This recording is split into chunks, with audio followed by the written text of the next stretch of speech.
이번에 북한산 인근에서 숨진 채 발견된 성완종 전 경남기업 회장, 사기와 횡령, 배임, 또 분식회계 등의 혐의로 검찰 수사를 받고 있었습니다. 성 전 회장이 숨지기 전 남긴 유서에는 자신은 억울하다는 내용이 포함돼 있었는데요. 그동안 검찰 수사를 받다 숨진 정재계 인사들 누가 있는지 한번 정리해 보겠습니다. 네, 지난 2009년 5월이었죠. 이명박 정부 당시 검찰 수사를 받던 노무현 전 대통령이 사저 뒷산의 부엉이 바위에서 투신해 스스로 목숨을 끊었습니다.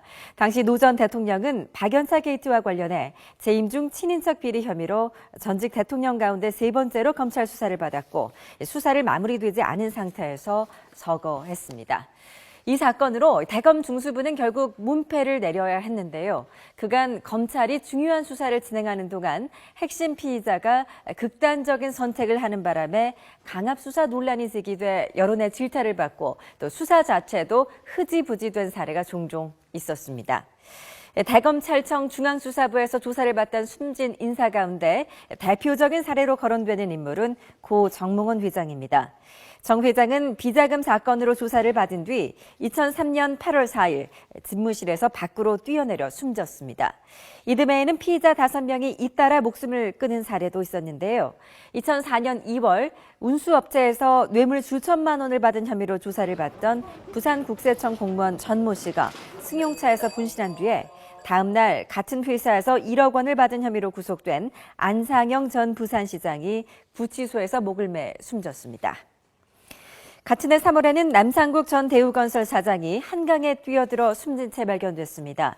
노건평 씨에게서 인사청탁의 대가로 3천만 원을 건넨 혐의로 조사를 받은 뒤였습니다. 남 전 사장이 자살하기 전 노무현 전 대통령은 좋은 학교 나오신 분이 시골에 있는 별 볼 일 없는 사람에게 머리를 조아리고 돈을 주는 일이 없었으면 좋겠다는 내용으로 회견을 했었습니다. 이어 4월에는 건강보험공단 재직 시절 납품비리 의혹으로 조사를 받은 박태영 전남지사가 한강에 몸을 던졌습니다. 전문대 설립 과정에서 뇌물을 받은 혐의로 검찰 내사를 받던 이준원 파주시장도 6월 4일 스스로 목숨을 끊었습니다. 2005년에는 국정원 도청 사건으로 3차례 조사를 받은 이수일 전 국정원 2차장이 집에서 목을 매 숨졌습니다.